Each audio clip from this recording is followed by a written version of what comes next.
Next method of preparation of aldehyde is from oxidation of alkenes. Oxidation of alkenes using palladium and copper catalyst. It's called as Wacker's process. So identify the reaction by looking at the reagent. So when you see our reagent, generally we classify the reagent as an acid, base, or oxidizing agent, or reducing agent, or a complexing agent. So on the madri reagents la. So you should know whether the reagent is an oxidizing agent or a reducing agent under the kandupidikka theriyano. So palladium chloride in the presence of water will act as an oxidizing agent. So there are different oxidizing agents. There are weak oxidizing agents. So aldehyde stage it will stop. So generally metal acids they will act as reducing agents, but metal chlorides, heavy metal chlorides they act as oxidizing agents. So mechanism depending upon whether it is a terminal alkene or a non-terminal alkene, you get either aldehyde as a product or a ketone as a product. But palladium is expensive, we don't use this type of reactions. So next method of preparation of aldehyde is from gem dihalides. Gem dihalides na rendu halogen group ஒரே கார்பன்ல attach ஆயிருந்தா we call that as gem dihalide. பக்கத்து கார்பன்ல attach ஆயிருந்ததுனா we call it as a vicinal dihalide. So adla if you add aqueous KOH, identify the reaction by looking at the reagent. So aqueous KOH potana, you should remember that it is a nucleophile. OH minus attack panna porudhu. So OH minus attack panna porudhuna SN1 or SN2 reaction da unakku kadaikum. So chlorine will be replaced. Chapter la நம்ம படிச்சது chlorine will be replaced by the OH group. நான் முன்னாலே சொல்லியிருக்கேன், whenever a vicinal diol or gem diol இருக்கு அப்படின்னு சொன்னா அதுல இருந்து water molecule eliminate ஆயிடும். So water molecule eliminate ஆகும்போது you get this product. So when you look at this reagent, that is the clue. For any organic reaction, the reagent is the clue. So if you can identify the reagent, then you can easily identify the product. Otherwise it will be very difficult. காமனாக உனக்கு தெரியாத ரிஏஜென்ட் ஏதாவது கொடுத்தான்னா உனக்கு கஷ்டமாக இருக்கும். Similarly, if you take say 2,2-dichloropropane, gem dihalide எடுத்துட்டோம்னா aqueous KOH, if you add aqueous KOH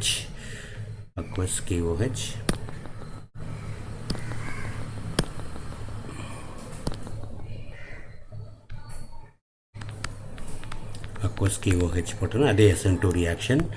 So SN2 reaction you will have chlorine will be replaced by OH group. So by the mechanism I suppose you remember, vicinal diol vandadunu sonna water molecule eliminate ஆகி you get a ketone. So depending upon நம்ம ஸ்டார்டிங்கில் எடுக்கிற GeM டைஹாலைடை பொறுத்து you will get the corresponding compound. So aldehyde வந்துடும், கீட்டோனும் வந்துடும் உனக்கு. அடுத்தது Rosenman reaction. இது naming reaction, very important reaction, Rosenman reduction. So idhula we use what is called as a catalytic poison, BaSO4. Surface chemistry la idu ungalku school la solli koduthirundha idu mention pannindirpa. That is reaction நம்ம when you do a reduction நம்ம அது aldehyde ஸ்டேஜ்லயே நிக்க வைக்கணும் அப்படினா catalytic poison நம்ம add பண்ணுவோம். catalytic poison என்ன பண்ணும் அப்படினா இந்த catalyst இருக்குல்ல palladium barium நம்ம catalyst hydrogen in the presence of palladium போடும்போது palladium acts as a catalyst. இந்த palladium என்ன பண்ணிடும், இந்த barium sulfate it will prevent palladium from reacting further. So the reaction can be stopped at the aldehyde stage itself. So you take a azyl chloride and you do the reduction. Azyl chloride you take reduction in the presence of hydrogen and palladium la பண்ணும்போது xylene is used as a solvent, and when you heat and you add the catalytic poison, so you will have the reduction of HCl வெளில வந்துடும். இங்க H இங்க attach ஆயிடும். So this is azyl chloride. Azyl chloride எப்படி prepare பண்றதுன்றது இங்க சும்மா I have shown you here. You take a carboxylic acid, you add a HCl. So you will have the removal of water with the formation of RCOCl. So this group is called as the azyl group. So you should remember this azyl group. Azyl group la chlorine is reactive. Remember, carbonyl group will not be reactive. Chlorine will be more reactive in general. Depending upon, unless in very rare instances, carbonyl group will react. ஏன்னா நிறைய students என்ன தப்பு பண்ணுவா அப்படின்னா acyl group கொடுத்துட்டான்னா say the common mistake that many students will do in acyl group is, suppose if you are given acyl group like this, so by flow இது வந்து இந்த மாதிரி எழுதிடுவாங்க, இதுக்கு மைனஸ் இதுக்கு ப்ளஸ் அப்படின்னு போட்டுட்டு அப்புறமா கொடுத்துருக்கிற ரியேஜெண்ட்டில் இருக்கிற ஹெச்சிஎல் இந்த மாதிரி இருக்கிறதுல வந்து இதை வந்து இந்த மாதிரி கொண்டு இப்படி அட்டாச் பண்ண ஆரம்பிச்சிருவான். So this is wrong. This is wrong because acyl chloride chlorine CCl bond இருக்கிற electronegativity difference தான் ஃபஸ்ட்டு வந்து சிங்கிள் பாண்டு தான் பிரேக் ஆகும். ஏன்னா சிங்கிள் பாண்டை உடைக்கிறதுக்கு தான் நம்மளுக்கு கம்மியான எனர்ஜி தேவைப்படும், டபுள் பாண்டை உடைக்கிறதுக்கு நம்மளுக்கு நிறைய எனர்ஜி தேவைப்படும். அதனால் இந்த பாண்டு தான் உடையும். That is Cl will be the more reactive species in the case of acyl chloride. So that you have to remember in any reaction. Suppose if you take, say, acetyl chloride, அசிட்டாயில்னு சொல்லுவோம், இல்லை அசிட்டைல்னு சொல்லுவோம். IUPAC நேமில் எத்தனாயில் அப்படின்னு சொல்லுவோம். எத்தனாயில் குளோரைடில் போட்டிங்கன்னா you get ethanol will be the product. So identify the reaction by looking at the reagent. So BaSO4 நீ பார்க்குற அப்படின்னு சொன்னேன்னா BaSO4ல வந்து you will have Rosenman reduction அப்படின்றத you have to remember that. Okay, so I have given you some exercises here. So you can see here, you take cyclopentane, you treat it with the chlorine in the presence of light, you get a compound A, and then you treat the compound A with magnesium ether in the presence of cadmium chloride, 2 reagents, then you get B on treatment with acetyl chloride or acetyl chloride, you get C. Okay, so you can just try this. So this will produce, A will have cyclopentyl chloride வரும், or chlorocyclopentane வரும். chlorocyclopentaneல வந்து magnesium ether போட்டேன்னு சொன்னேன்னா cyclopentane magnesium chloride Grignard reagent வரும். அதில் CdCl2 போட்டால் என்ன வரும்ன்றதை நீ பார்க்கணும். கிரிக்னாட் ரியேஜென்ட்டை நான் கொடுத்துருக்கேன், அதுதான் B உனக்கு வரும். ஸோ அந்த Bயில் வந்து if you add acetyl chloride போட்டோன்னா you will get C.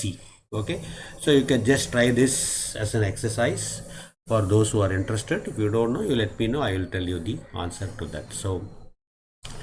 So you can have any compound, say benzoyl chloride எடுத்துக்கிறேன்னு வச்சுக்கோ. benzoyl chloride எடுத்துட்டு அதில் இதே மாதிரி when you do the same reaction, that is you take hydrogen in the presence of palladium with barium sulfate as a catalytic poison potent சொன்னா Cl group will go, அங்கே H வந்துடும், you will get aldehyde உனக்கு அங்கே வந்துடும். So you get a benzaldehyde. So remember, இதுதான் வந்து this is what is the crux for identifying the reactive center in the case of the acetyl chloride or acyl chloride. Acyl chloride la vandu if you have, this is the structure and this is in resonance, double bonding shift ஆச்சுனா இதுக்கு minus plus வருது இல்லையா. குளோரின்ல வந்து 3 lone pair இருக்கிறதுனால அந்த lone pair இங்கே shift ஆகி you will have the resonance that is formed here. So this resonance structure, chlorine la vandu plus charge varum, oxygen can hold the minus charge, chlorine cannot hold the positive charge because this is also the next electronegative element next to oxygen. Therefore this resonance structure is unstable. அதனால reaction வந்து இதில் H2ல இருக்கிற H வந்து இங்கே வந்து attach ஆகி HCl வெளில வந்துடும் உனக்கு. H plus and Cl minus அது வெளில வரத்துக்கு ட்ரை பண்ணிடும் அது. Okay, so this is unstable. So this resonance stabilization is not a very favorable stabilization. So next method வந்து Stiffened reduction, very important reduction.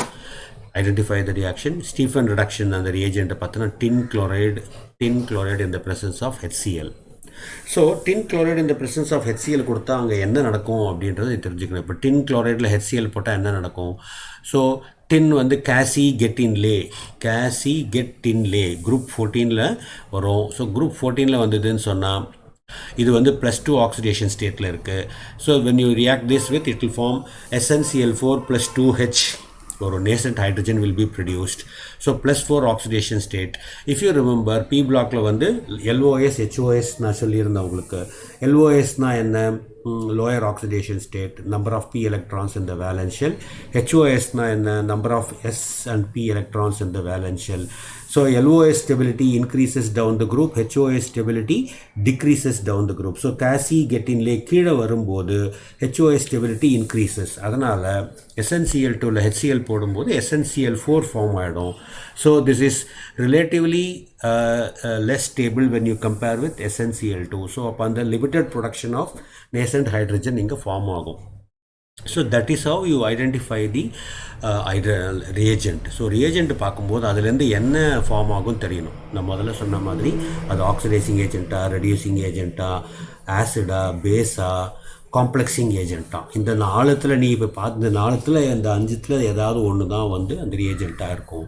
அது எந்த கேட்டகரியில் வருதுன்னு தெரிஞ்சுட்டேன்னா அதுக்கப்புறம் ரியாக்டண்ட்டை வந்து ஆக்சிடைஸ் பண்ணால் என்ன ஃபார்ம் ஆகும், இல்லை ரெடியூஸ் பண்ணால் என்ன ஃபார்ம் ஆகுன்றதை நீ கெஸ் பண்ணிடலாம்.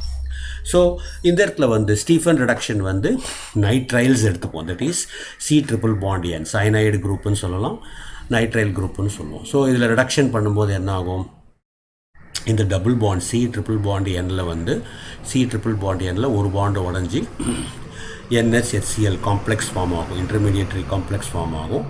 That is this is acetaldehyde. இது NH நம்ம நெக்ஸ்ட் சாப்டரில் பார்க்க போகிறோம். NH இருந்தால் இமைன். If you want you can note it down. N இருந்தால் அசோ அப்படின்னு சொல்லுவோம். NH இருந்தால் we say this is imine or imino அப்படின்னு சொல்லுவோம். NH2 இருந்தால் we say it is amino. NH2 இருந்தால் amino அப்படின்னு சொல்லுவோம். NH3 இருந்தால் ammonia, you know, and of course NH4 plus, you know, ammonium. So காம்பவுண்டுக்கு பேர் வைக்கும்போது இதுதான் ஞாபகம் வச்சுக்கணும். ஸோ இது வந்து பென்சீன் டையசோனியம் குளோரைடு அப்படின்னு பார்க்க போகிறோம் அமீன்ஸ் சாப்டரில். This is an imino group, this is a amino group, this is ammonia. So இந்த இடத்துல அசிட்டால்டிஹைடு, இமைன் ஹைட்ரோக்ளோரைடு ஒரு இன்டர்மீடியரி சால்ட் ஃபார்ம் ஆகும். இதை நம்ம ஃபர்தராக ஹைட்ராலிசிஸ் பண்ணும்போது சால்ட் வந்து வெளியில் வந்துடும், NH4Cl சால்ட் வெளியில் வந்துடும். இந்த இடத்துல வந்து டபுள் பாண்டை உடஞ்சி ஆல்டிஹைடில் இங்கே O ஃபார்ம் ஆகிடும். இங்கே OH வந்து you will have the aldehyde that will be formed here. So mechanism கொஞ்சம் காம்ப்ளெக்ஸாக இருக்கும். You don't have to know the mechanism except for JE advanced. அதுக்கு மட்டும்தான் உனக்கு வேணும். ஏன்னா அதில் அவங்க வேறு ஏதாவது ஒரு சைனோஜன் காம்பவுண்டு கொடுப்பாங்க. அப்போ அதோட ப்ராடக்ட்டை நீ ப்ரெடிக்ட் பண்ணும்போது அதில் கீட்டோன் வருதா ஆல்டிஹைடு வருதான்றதை நீ கண்டுபிடிக்கிறதுக்காக வேண்டி உனக்கு you should know this mechanism of this reaction. Otherwise you don't need this. Okay, so similarly, if you take benzonitrile, if you add SnCl2 in the presence of HCl, identify the reaction by looking at the reagent. So Stiffened reduction வந்ததுன்னு சொன்னால் intermediary hydrochloride form ஆகும், and then hydrolysis பண்ணோம்னா you get the benzaldehyde as the product. So here I have shown you that CASI கெட்டின்லே இங்கே நான் சொல்லியிருக்கேன் இல்லையா. So you can have a look at this here. So down the group +2 +4 oxidation state stability என்ன ஆகுது அப்படின்றத நான் இங்கே காமிச்சிருக்கேன் உங்களுக்கு. இங்கே I have written this already. So you can also follow this. So you don't have to really see this. It's the same thing. I didn't see that, so I just wrote it again. So that's what is the next method of preparation from the Stiffen's reduction using cyanogen. So Stiffen's reduction வந்து cyanide வந்து tin chloride in the presence of HCl போடுவோம், and Rosenman reductionல வந்து hydrogen in the presence of palladium with barium sulfate as a catalytic poison போடுவோம். ரெண்டுத்துலையுமே வந்து we get aldehyde as the product. Rosenman reduction. Gem dihalideலையும் you get SN2 reductionல product கிடைக்கும், halides aldehyde கிடைக்கும். ஆல்கீன்ஸ்லேயும் வந்து ஆக்சிடேஷன் ஆஃப் ஆல்கீன்ஸ்லேயும் வந்து you have palladium chloride, copper chloride catalyst போட்டனாலும் you get reductionல வந்து Vaker's processல you get aldehyde, depending upon whether it is a ethene or propene அப்படின்றத பொறுத்து you get either the aldehyde as ketone as the product. So Vaker's processல ஒரு limitation or disadvantage என்னன்னா this is an expensive metal அப்படின்னு எலமெண்ட்ன்றதுனால இதை நம்ம காமனாக இதோட ப்ரிப்பரேஷனுக்கு நம்ம இதை யூஸ் பண்ண முடியாது. Industrially it is not a viable reaction, commercially it is not a viable reaction. Okay, now so you can try this homework. அதாவது கிரிக்னார்ட் ரியேஜென்ட்லேருந்து ஆல்டிஹைடு இது நம்ம நிறைய பார்த்துட்டோம், நம்ம ஆஹா சாப்டர்லேயே நிறைய பார்த்துட்டோம். So you take any compound, any Grignard reagent. So if you preparation நம்ம aldehyde ketone and அதுதான் வந்து நம்ம கிரிக்னாட் ரியேஜென்ட் கூட ரியாக்ட் பண்ணி நம்ம படிச்சிருக்கோம் ஆஹா சாப்டரில்.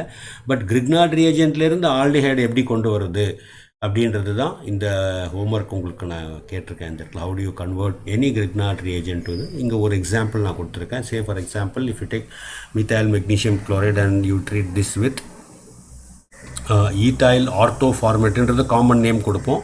ஸோ இங்கே வந்து you have ethoxide 3 ethoxide group இருக்குது. ஸோ மீத்தேனில் வந்து 3 ஹைட்ரஜனை ரீப்ளேஸ் பண்ணிவிட்டு 3 ஈத்தாக்சைடு போட்டிருக்கோம் இங்கே. So when you have plus minus சொன்னேன் இல்லையா, அந்த ப்ளஸ் மைனஸை வந்து இந்த மாதிரி இதுக்கு ப்ளஸ் மைனஸ் உங்களுக்கு ஏற்கனவே தெரியும். இதில் வந்து இப்படி போடும்போது ட்ரை ஈத்தரில் so you have instead of the சிஹெச்சுக்கு பதில் CH3CH போட்டிருந்தோம் அப்படின்னு சொன்னால் இந்த இடத்துல இதை I just strike this out.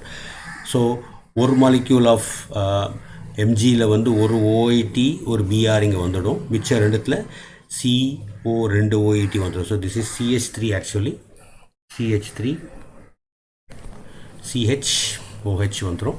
So CHO di OET ரெண்டு ஈத்தாக்சைடு குரூப் வந்துடும்.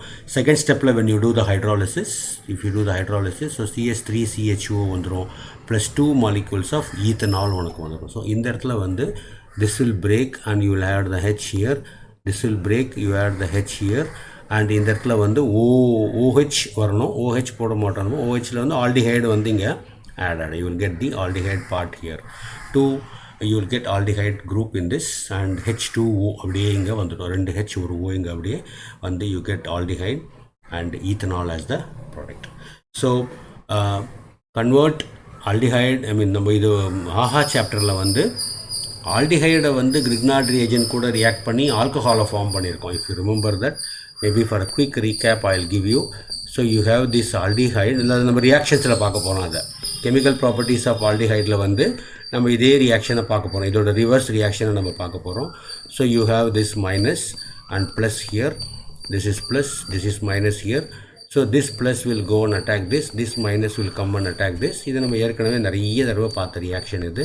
So you have the C, இங்கே வந்து O இருக்கும், OMGX வந்துடும், இங்கே H இருக்கும், இங்கே வந்து you will have the CH3 group here.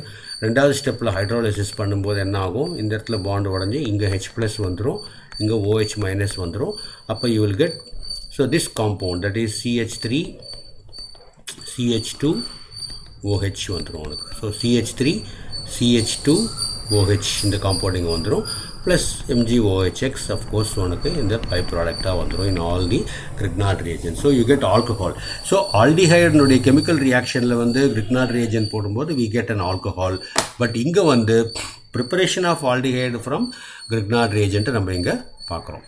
Okay, so that is an interesting reaction in case of ஆஹா சாப்டரில் கூட இது உனக்கு. ஏன்னா இது கொடுத்துட்டாங்கன்னா நீ ஆஹா சாப்டர்னு நினச்சிப்பேன், ஆனால் கிரிக்னாட் ரியேஜென்ட் எல்லா சாப்டர்லேயும் வரும் உனக்கு. So you should keep that in mind, then only you will be able to predict the product of this reaction. So that is the next method, Stiffened Reduction. இங்கே மெக்கானிசம் இந்த மாதிரி நிறைய இன்னொரு example கொடுத்துருக்கேன் நான். So you can just try it out. That is if you are interested, otherwise it's okay. School லெவலில் இதெல்லாம் கேட்க மாட்டான், என்ட்ரன்ஸில் தான் இதை கேட்பா. So for every reaction you have to practice with different compounds. இப்போ இந்த நைட்ரைலில் SnCl2 bar HCl போட்டால் ஆல்டிஹைடு வருதுன்னு சொன்னால் you should try with different nitriles. ஏன்னா என்ட்ரன்ஸில் வந்து யூஸ்வலாக அதுதான் ப்ராப்ளம். நம்ம படிக்கிறது வந்து ரொம்ப சிம்பிளான காம்பவுண்டை படிச்சுடுவோம், அவன் வந்து கொஞ்சம் காம்ப்ளெக்ஸான ஒரு இந்த மாதிரி ஒரு காம்பவுண்டை கொடுப்பான். அப்போ வந்து நம்மளால் அதை என்னவோன்னு நினச்சிட்டு நம்ம அதை விட்டுடுவோம் அந்த இடத்துல. That is the problem.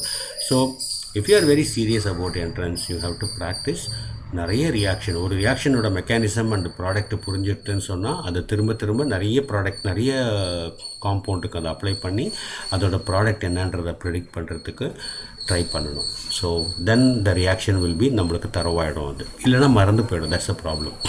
Maths மாதிரி தான் இது. வி ஹேவ் டு ஈக்குவேஷன்ஸ் தான். ஈக்குவேஷன்ஸ்லாம் எப்படி ஞாபகம் இருக்கும், போட்டுகிட்டே இருந்தால் தான் ஞாபகம் இருக்கும், இல்லைனா மறந்து போயிடும். ஓகே, ஸோ நெக்ஸ்ட் மெத்தட் வந்து DIBAL H, diisobutyl aluminium hydride, diisobutyl aluminium hydride. So this is again a reduction method, but this is one. இதில் ஒரு முக்கியமான பாயிண்ட் வந்து it doesn't attack the double bond.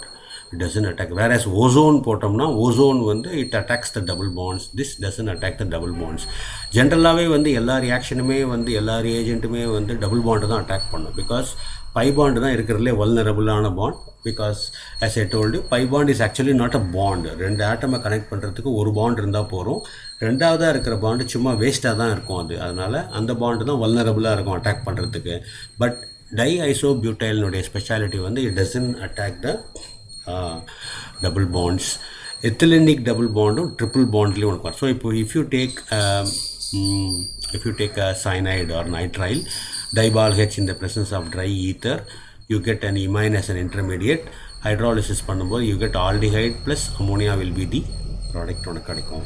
அதே மாதிரி if you take any இப்போ double bond and cyanide இருக்கிற group எடுத்துக்கிறேன்னு வச்சுக்கோ. double bond and cyanide இருக்கிற குரூப் எடுத்துக்கிறேன்னு சொன்னால் அந்த double bond அப்படியே இருக்கும். This will not get attacked. Whereas cyanide group மட்டும் convert ஆகி aldehyde வந்துடும். ஸோ மெக்கானிசம் நீ ஞாபகம் வச்சுக்கணும்னு அவசியம் இல்லை. All you need to know is DIBAL H போட்டால் டபுள் பாண்ட் அட்டாக் ஆகாது. சயனைடில் வந்து மட்டும் அட்டாக் ஆகி அது aldehyde அது கன்வெர்ட் ஆகிடும் அந்த இடத்துல. So whatever the cyanide I told you can convert. அதில் நீ டைபால் ஹெச் போட்டதுனால இங்கே ட்ரிபிள் பாண்ட் இருந்தாலும் சரி டபுள் பாண்ட் இருந்தாலும் சரி இதெல்லாம் உன்னை கன்ஃபியூஸ் பண்ணுறதுக்கு கொடுப்பா என்ட்ரன்ஸில். பிகாஸ் நிறைய பேர் அதை மறந்து போயிடுவா. டைபால் ஹெச் வந்து it doesn't attack the double bond or ethylenic double bond or triple bond எதையுமே அதை அட்டாக் பண்ணாது. ஸோ அதை மறந்து போயிடுவான்றதுனால அவள் அதை பார்த்த உடனே கன்ஃபியூஸ் ஆகிடுவாங்க என்ன வரும் அப்படின்னு. ஸோ இதையும் அட்டாக் பண்ணாது இதையும் அட்டாக் பண்ணாது, இதை மட்டும் அட்டாக் பண்ணி ஆல்டிஹைடாக கன்வெர்ட் பண்ணணும். ஸோ அந்த காம்பவுண்ட் அப்படியே வந்துடும் இங்கே. Plus ammonia will be the product. So if you can identify the reaction by looking at the reagent, then it will be very easy for you to predict the product. So அது உனக்கு மனப்பாடம் ஆகணும்னா நீ எழுதி பார்த்தா தான் மனப்பாடம் ஆகும், படித்தாலாம் மனப்பாடம் ஆகாது அது. So you have to keep writing all the equations. Okay, so that is with இது வரைக்கும் பார்த்ததெல்லாம் aliphatic hydrocarbons, aliphatic aldehydes and ketones பார்த்தோம். ஸோ அரோமேட்டிக் ஹைட்ரோகார்பன்ஸுக்கும் நம்மளுக்கு சிமிலர் ரியாக்ஷன்ஸ் தான் நம்ம எடுத்துக்கலாம். நான் இதை உங்களுக்கு முன்னாலே எக்ஸ்பிளைன் பண்ணேன். If you take toluene in the presence of KMNO4, alkaline KMNO4 எடுத்துட்டேன்னா you get aldehyde and further oxidation continue ஆச்சுன்னு சொன்னால் you get the benzoic acid. இதில் இந்த பென்சாயிலிக் ஹைட்ரஜன் எப்படி ரெசனன்ஸ் அதை ரிமூவ் பண்ணும்போது பென்சாயிலிக் கார்போகேட்டையான் இஸ் ரெசனன்ஸ் ஸ்டெபிலைஸ்டுன்னு பார்த்தோம் இல்லையா. So you have to that is this reaction first step அது. ஸோ இப்போ நம்ம suppose if you want to stop at only at ஆல்டிஹைடோட நிறுத்தணும் அப்படின்னா அலிஃபேட்டிக்கில் நம்ம என்ன பார்த்தோம், ரோசன்மன் ரிடக்ஷன் இருந்தது. பேரியம் சல்ஃபேட் கேட்டலிட்டிக் பாய்சன் போட்டோம்னா ஆல்டிஹைடோடு அது நின்று போயிடும். பட் இந்த இடத்துல அரோமேட்டிக்கில் வந்து you add chromyl chloride test எதுவும் லேபில் வந்து if you are allowed to do this test you can அதை உங்களுக்கு ப்ராக்டிக்கலோடு நீங்கள் அதை கோரிலேட் பண்ணிக்கலாம். ஸோ toluene வந்து குரோமைல் குளோரைடு இந்த presence of carbon disulphide as the solvent போட்டோம்னா intermediate you don't have to really worry. So hydrolysis பண்ணும்போது you get aldehyde as the product. ஸோ ஆல்டிஹைடு மட்டும் உனக்கு இதில் வரும், ஆசிட் இதில் வராது. பிகாஸ் இது வந்து ரொம்ப மைல்டு ரியேஜென்ட் இது. And this is a naming reaction, that is ஈட்டாட் ரியாக்ஷன்.